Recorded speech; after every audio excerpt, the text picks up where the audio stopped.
Salut à tous, le jour de gloire est arrivé, le jour de Sport U est arrivé pour fêter les grands chelems. Le grand chelem effectivement du 15 de France, que vous avez peut-être suivi il y a quelques temps, mais surtout le 15 de France universitaire également, le tournoi des 4 nations remporté par le 15 U, avec l'un de ses dignes représentants pour nous accompagner aujourd'hui, Alexandre Flancard. Bonjour.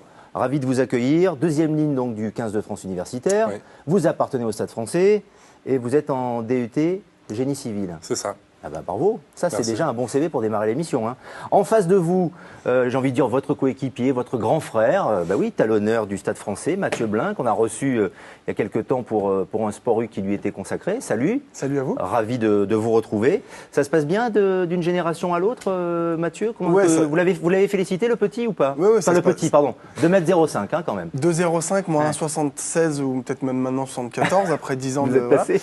Oui, bah, hyper content. Et puis on est plusieurs à avoir fait du rugby universitaire, donc de savoir qu'ils ont fait le grand chelem, d'avoir fait 3 jolis matchs, d'avoir plusieurs copains, de jeunes copains du stade, et en plus savoir qu'ils ont fait la fiesta 3 fois de suite, c'est que de très bonnes nouvelles. Voilà, parce que c'est chez les U, dans l'équipe de France universitaire, c'est le tournoi des 4 nations, donc la France joue contre l'Angleterre, l'Écosse et l'Irlande, hein, c'est ça. Ça a commencé par l'Écosse pour le coup. Hein. Oui. C'était votre première expérience de tournoi des 4 nations? C'était la première, oui. Voilà, parce que vous avez été champion d'Europe des moins de 18, si j'ai bonne mémoire. Oui, j'étais champion d'Europe des moins de 18, j'ai fait quelques matchs en moins de 19. Et là, c'était la première expérience en France U. Alors, ça tombe bien qu'on puisse parler rugby avec vous, de rugby universitaire. Et c'est aussi un événement pour ma chaîne étudiante parce qu'on va vous diffuser le 20 mai prochain. Ça sera rediffusé, mais la première diffusion, ce sera le 20 mai. Un documentaire exceptionnel. C'est un peu les yeux dans les bleus finalement, mais les yeux dans les bleus universitaires. C'est-à-dire qu'Adrien Toubiana s'est immergé avec cette équipe de France et a suivi en coulisses et sur le terrain cette équipe de France. Donc ce sera un doc fabuleux, on aura l'occasion de vous en reparler, mais ce sera le 20 mai. Mais pour vous donner un peu l'eau à la bouche, un petit aperçu, comme on dit, on appelle ça une bande-annonce, un teaser. La voilà.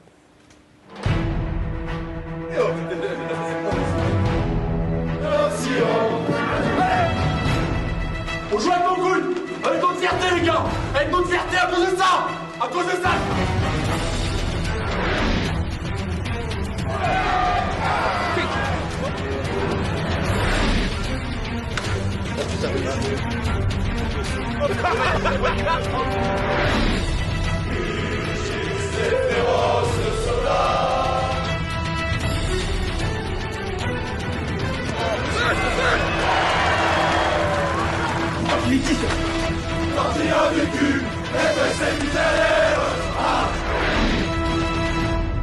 Rendez-vous le 20 mai pour la première diffusion de ce documentaire exceptionnel sur l'équipe de France de rugby universitaire réalisé par Adrien Toubiana. On est très très fiers de présenter ce documentaire parce que c'est une grande première pour la chaîne, pour le sport sur MCE, mais c'est surtout aussi on ne savait pas au début que l'équipe de France allait remporter le Grand Chelem. Félicitations encore, bravo. Quelques semaines après, vous réalisez comment vous vivez cet événement-là? Surtout qu'il y a eu après le Grand Chelem, celui des professionnels. Oui, bah c'est un grand plaisir, c'est beaucoup de bonheur et c'est pour l'avenir, ça procure beaucoup de plaisir. Parlez-nous un peu du tournoi. On l'a vu, une aventure humaine comme bien souvent en rugby, c'est une bande de potes, vous avez tous à peu près le même âge, vous êtes étudiants donc vous évoluez à peu près dans le même milieu, vous êtes tous passionnés de rugby. Est-ce que vous vous connaissiez au début? Oui, on en connaissait pas mal parce qu'il y en a pas mal qui avaient mon âge et qui j'avais fait France moins 18, moins 19. Donc c'est vrai que j'en connaissais pas mal et les autres que j'ai appris à connaître. Donc il y avait vraiment une bonne ambiance dans le groupe. Et c'est ça aussi certainement qui a fait qu'on a pu arriver au Grand Chelem. Mathieu Blin, ce genre d'expérience, c'est fondateur qu'on remporte un match ou un tournoi ou une compétition avec l'équipe de France universitaire, avec l'équipe de France quelle qu'elle soit, ou même quand on est champion de France, comme vous l'avez été 4 fois avec le Stade français. On a l'impression que ce genre d'événement, ce genre de moment renforce encore un peu plus. Vous êtes des costauds, quoi. Mais en même temps, ça vous donne une armure supplémentaire. C'est ça qui est génial. C'est qu'à la fois, c'est une ivresse collective extraordinaire et où chacun se construit et, comme vous le dites, renforce des choses personnelles très fortes sur des convictions, sur c'est ça que je veux faire, c'est fier de soi, les choses qu'il y a évidemment à travailler et à faire progresser. Et je sais pas, moi j'ai la question, je me dis que d'être champion de France en Fédéral 1, en sport universitaire, au top 14 ou la grosse équipe de France, c'est souvent les vestiaires ont souvent les mêmes odeurs, hein, comme dit la chanson. Vous vous êtes donné rendez-vous, je sais pas, dans 10 ans, vous vous êtes dit, il faut qu'on se retrouve, il faut qu'on fasse des choses. On s'est donné rendez-vous dans pas longtemps sur Paris déjà pour fêter ça. Pour fêter ça. Ouais, voilà. Pour l'instant, ce sera ça. Et après, de toute façon, je pense qu'on se reverra tous sur les terrains assez vite. Ils sont tous destinés, vos coéquipiers de l'équipe de France universitaire, à devenir des rugbymen de très haut niveau, c'est-à-dire à devenir professionnels, comme ce sera peut-être votre cas dans quelques temps. Vous êtes encore en espoir, hein, pour l'instant, ça se sait, mais vous avez fait 2 feuilles de match avec l'équipe 1 en top 14. Est-ce que les autres sont dans la même cas de figure que vous, ou est-ce que finalement, pour eux, le rugby, même si c'est à haut niveau en universitaire, est un sport loisir? La majorité sont destinés à être pro ou le sont presque déjà, enfin jouent régulièrement en top 14 ou en Pro D2.